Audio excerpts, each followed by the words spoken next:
40 वर्षीय मंगलाबाई मोटघरे आणि 33 वर्षीय वर्षा हिंगे अशी मृत महिलांची नावे आहेत।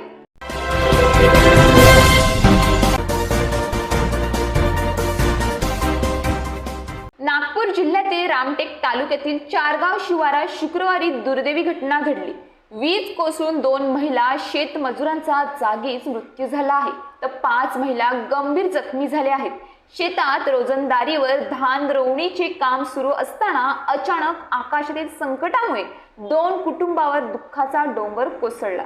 या दुर्घटनेत परिसरात हळहळ व्यक्त केली जात आहे। राज्याच्या बहुतांश भागात पावसाने थोडी विश्रांती घेतली आहे, तर काही भागात अधूनमधून पाऊस बरसत आहे। काही ठिकाणी विजांच्या आवाजांसह आणि सोसाट्याच्या वाऱ्यासह पाऊस पडत आहे। विजांचा आवाज होत असतानाच वीज कोसळून मोठी दुर्घटना घडल्याचे वृत्त समोर आलं आहे। रामटेक तहसील येथील शीतलवाडी चारगाव रस्त्यालगत असलेल्या एका शेतकऱ्याच्या शेतात ही घटना घडली।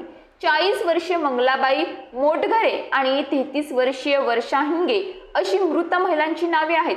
शुक्रवारी दुपारच्या सुमारास 25 महिला धान रोवणीसाठी शेतात काम करत होत्या।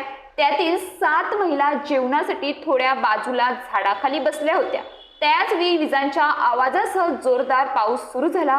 काही क्षणातच प्रचंड गडगडाट करत वीज थेट या महिलांच्या दिशेने आली आणि त्या जागीच कोसळल्या। घटनास्थळी गोंधळाची परिस्थिती निर्माण झाली। शेतकरी आणि त्यांच्या मित्रांनी जखमींना तातडीने रामटेक येथील उपजिल्हा रुग्णालयात हलवले।